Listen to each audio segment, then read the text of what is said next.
नमस्कार मित्रांनो, हा आपला जॅकी 9218चा प्लॉट आहे. आज जवळजवळ ह्याला 72 दिवस झालेले आहेत. थोडं अगोदर म्हणजे थोडं लवकरच आपली पेरणी झालेली होती. माझ्या मते तर सहसा एवढ्या लवकर कोणी केलं नव्हतं. मी जवळजवळ 26 ऑक्टोबरला पेरणी केलेली होती. पेरणी म्हणजे आपण टोकन पद्धतीनं केलेलं होतं. तर माझ्या हरभऱ्याची स्थिती म्हणजे सध्या जवळजवळ 90% 90 किंवा मग 80% तर घाटे आहेत सध्याच्या कंडिशनला. तर आता हे तुम्हाला मोबाईलमधून कसं दिसेल हे पहा, ही सध्याची अवस्था आपली अशी आहे. हे आपण लाईनला बघा, कुठं तरी शेवटी तेवढे बघा फुलं 1-2 राहिलेली आहेत. हे 1 ते 2 शक्यतो प्रत्येक फांदीला म्हणजे फुलाची संख्या आहे. आणि काही जे काही जळून गेलेले आहेत. हे फूल जे आपण जळून जाणे म्हणतो ना, ह्याच्यामधला हा प्रकार आहे. 3 गाठी त्याच्या साईडचा एक ते जळून गेलेलं आहे.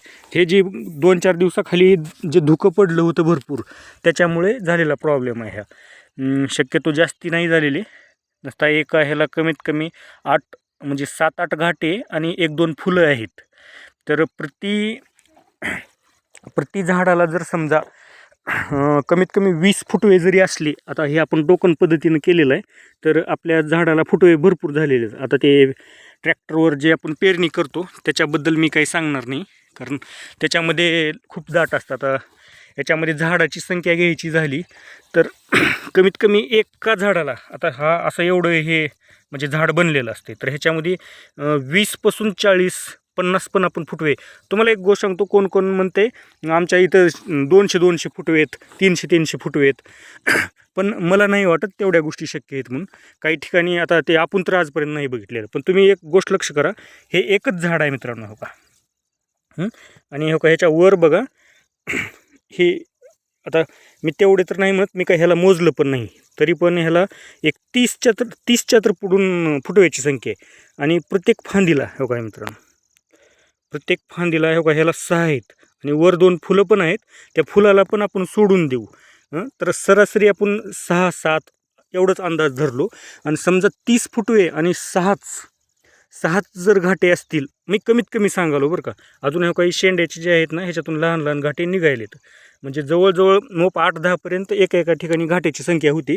पण 30 फांद्या आणि समजा 6च जर घाटे असतील, तर आपल्या टोटल म्हणजे हरभऱ्याच्या दाण्याची संख्या जवळजवळ 150 ते 200 होती. कारण एका घाट्यामध्ये एकच दाणा असतोय असं नाही, कोणत्यामध्ये 2 असतात, कोणत्यात 1 असते.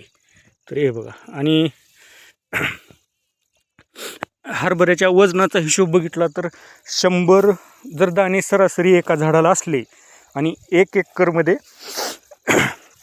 जर 15 किलो बियाणं पडलेलं असेल आणि 100 घाटे जर असतील, तर कमीत कमी 12 क्विंटल माल आरामात निघतो.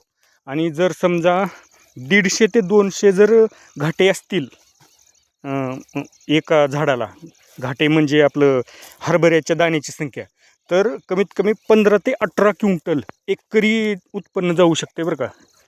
एवढ्यापर्यंत असते. आणि आपण याच्यामधलं एक गणितच असं धरायचं,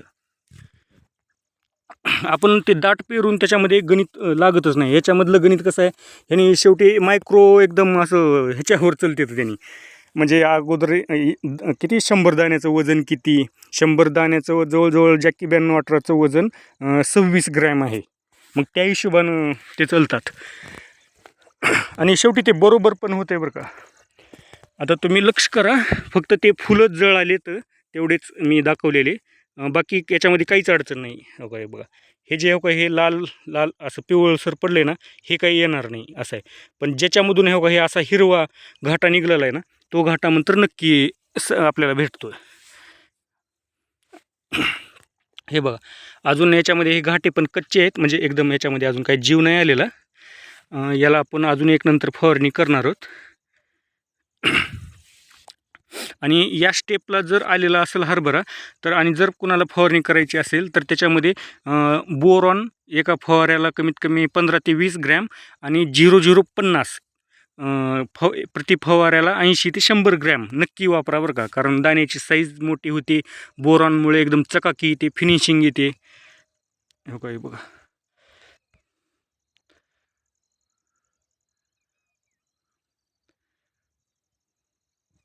भरपूर घाटे लागलेत मित्रांनो.